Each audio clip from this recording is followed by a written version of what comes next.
الصلاة والسلام على سيد الأنبياء والمرسلين أما بعد فأعوذ بالله من الشيطان الرجيم بسم الله الرحمن الرحيم خيركم من تعلم القرآن وعلمه آمنت بالله صدق الله العظيم إن الله وملائكته يصلون على النبي يا أيها الذين آمنوا صلوا عليه وسلموا تسلیما۔ ذرا محبت دینار، ذوق اور شوق دینار۔ اللہم صلی علی سیدنا و مولانا محمد وبارک وسلم وصلو علیہ۔ ذرا گونج پڑ جائے، الصلاۃ والسلام علیک یا سیدی یا رسول اللہ وعلی آلک و اصحابک یا سیدی یا حبیب اللہ۔ الصلاۃ والسلام علیک یا سیدی یا رحمت للعالمین وعلی آلک و اصحابک یا سیدی یا خاتم النبیین۔ کیا نظر کروں آقا کیا چیز ہماری ہے، کیا نظر کروں آقا کیا چیز ہماری ہے، یہ دل بھی تمہارا ہے یہ جاں بھی تمہاری ہے۔ اہل نظر کی آنکھ کا تارا علی علی، اہل نظر کی آنکھ کا تارا علی علی، اہل سنت جماعت کے دلوں کا سہارا علی علی، اہل نظر کی آنکھ کا تارا حسین ہے، ٹوٹے ہوئے دلوں کا سہارا حسین ہے۔ آقا حسین کی عظمت پہ قربان جاؤں کہ قاتل بھی کہتے ہیں ہمارا حسین ہے۔ کی محمد سے وفا تو نے تو ہم تیرے ہیں، کی محمد سے وفا تو نے تو ہم تیرے ہیں، یہ جہاں چیز ہے کیا لوح و قلم تیرے ہیں۔ کروں تیرے نام پہ جاں فدا، میں بس ایک جاں نہیں دو جہاں فدا، دو جہاں سے بھی جی نہ بھرا، کروں کیا کروڑوں جہاں ہی نہیں۔ آج کی یہ پروکار تقریب سعید، جلسہ دستار فضیلت، مدرسہ جامعہ غوثیہ رضویہ بارویہ، شاخ جامعہ نور مصطفیٰ۔ آج کا یہ فیضان، آج یہ حفاظ کرام کی دستار بندی، یہ فقط میں مبارکباد پیش کرتا ہوں کوٹو دو کی غیور عوام کو کہ اللہ تبارک و تعالی نے کوٹو دو کے اوپر اپنا خاص فضل و کرم اور حضور نبی رحمت دو عالم صلی اللہ علیہ وسلم کی نگاہ عنایت کہ اللہ تبارک و تعالی نے ہمیں کوئی عام شخص نہیں، ہمیں ایک مجاہد اسلام، مجاہد ناموس رسالت، میرے استاد محترم شیخ الحدیث و تفسیر مفتی غلام مرتضیٰ بندیالوی جیسا ایک عظیم ہیرا عطا فرمایا۔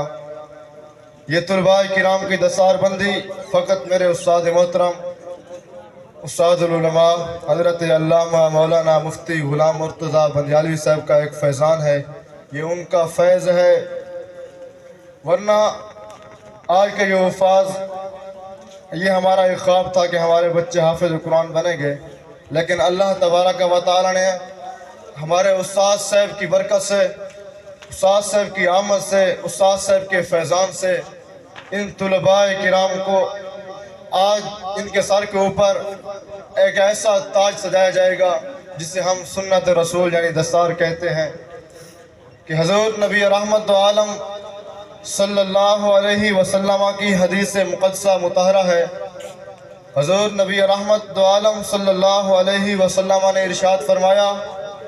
کہ جب حافظ قرآن جب قرآن پاک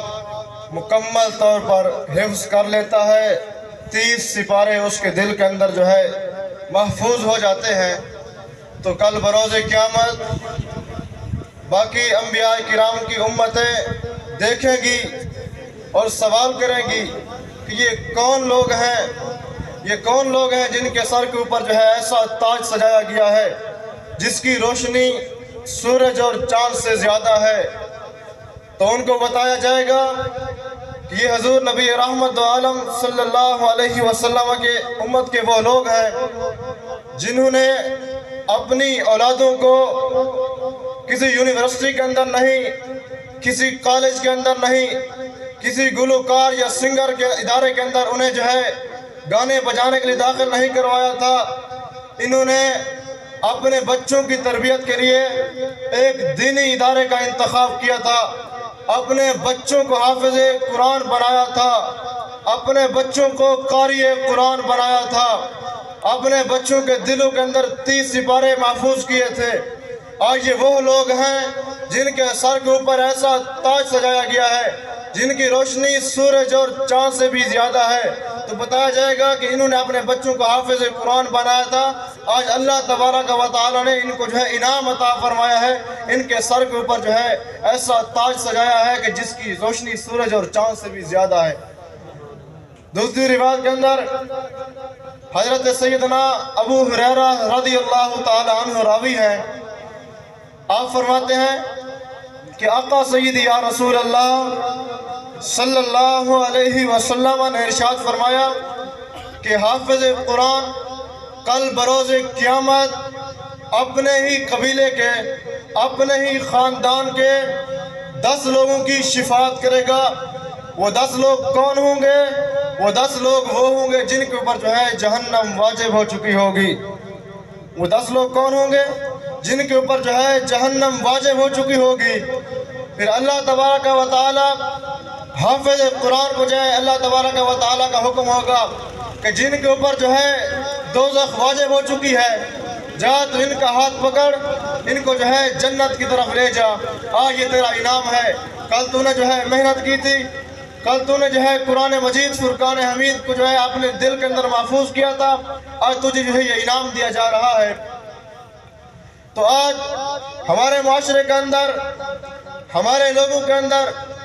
ایک ایسی بیماری پھیل چکی ہے کہ ہم جو ہے اپنے بچے کو حافظ قرآن بنائیں گے،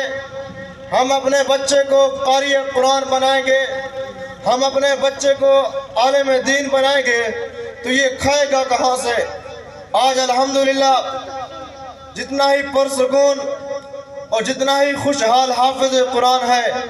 میرے خیال سے شاید کسی سکول یا یونیورسٹی یا کالج کا بچہ شاید میرے خیال سے خوشحال ہو، لیکن الحمدللہ ثم الحمدللہ میں آج اس سٹیج محمدی کے اوپر کھڑے ہو کر کہہ رہا ہوں، واللہ باخدا میری جو تنخواہ مقرر ہوئی تھی فقط صرف 4000 روپے ہوئی تھی، لیکن اللہ تبارک و تعالی نے ایسا انعام عطا فرمایا کہ الحمدللہ ثم الحمدللہ ہم دین کی خدمت کر رہے ہیں، فقط ہمارا جو ہے خلوص نیت ہے اور ہمارے جو ہے ارادے پختہ ہیں۔ الحمدللہ کہ میں اتنا ہی خوشحال ہوں، ثم الحمدللہ شاید معاشرے کے اندر کوئی سرکاری ملازم خوشحال ہو تو نہیں سکتا، لیکن ایک حافظ قرآن، ایک عالم دین، ایک قاری قرآن وہ اپنی زندگی بڑے احسن طریقے سے بسر کرتا ہے، بڑی خوشحالی کے ساتھ جو ہے بسر کرتا ہے کہ اللہ تبارک و تعالی نے قرآن مجید فرقان حمید لا ریب بے عیب کتاب کے اندر ارشاد فرمایا، خیرکم من تعلم القرآن وعلمہ، کہ تم میں سے بہترین شخص وہ ہے جو قرآن مجید فرقان حمید خود بھی سیکھے اور دوسروں کو بھی سکھائے، قرآن کا پیغام گھر گھر تک پہنچائے، وہ تم میں سے جو ہے بہترین شخص ہے۔ کہ اللہ تبارک و تعالی نے قرآن مجید فرقان حمید کے اندر یہ نہیں فرمایا کہ یونیورسٹی کا جو ہے ٹیچر وہ خوش نصیب ہے، کالج کا استاد وہ خوش نصیب ہے، کسی سرکاری اسپتال کا جو ہے ڈاکٹر وہ خوش نصیب ہے، نہیں، فقط قرآن مجید فرقان حمید لا ریب بے عیب کتاب قرآن پاک پڑھنے والا اور دوسروں کو سکھانے والا، اس کو جو ہے اللہ تبارک و تعالیٰ نے تمام کتابوں سے بہترین کتاب قرآن مجید فرقان حمید کے اندر فرمایا کہ وہ بہترین شخص ہے جو قرآن مجید خود بھی سیکھتا ہے، دوسروں کو بھی سکھاتا ہے۔ آج حافظ قرآن کے لوگ جو کہتے ہیں یہ ویلیو نہیں ہے، اس کی جو ہے کوئی ویلیو نہیں ہے، حافظ قرآن کیا کرے گا، وہ جب حافظ قرآن بنے گا تو کھائے گا کہاں سے؟ میں آج ان کو ایک دو ٹوک جواب دیتا ہوں کہ تم کہتے ہو کہ حافظ قرآن بنے گا تو کھائے گا کہاں سے؟ میں ان کو یہ پیغام دوں گا کہ ہمارے ملک کا چیف آف آرمی سٹاف چاہے اس کا کردار کسی عجیب قسم کا ہے لیکن اس کے نام کے ساتھ حافظ قرآن تو لکھا جاتا ہے۔ لوگ کہتے ہیں حافظ قرآن بنے گا تو کھائے گا کہاں سے؟ آج میرے ملک کا چیف آف آرمی سٹاف حافظ قرآن ہے، چاہے اس کا کردار اچھا نہیں ہے لیکن اس کے نام کے ساتھ حافظ تو لکھا جاتا ہے۔ حافظ قرآن تو وہ اپنے آپ کو کہلواتا ہے کہ اب حافظ قرآن کی ویلیو نہیں ہے۔ اب یہی حافظ قرآن ہوتا ہے جب ہمارے والدین بیمار ہوتے ہیں، دم کے لیے جو ہے انہیں بلایا جاتا ہے۔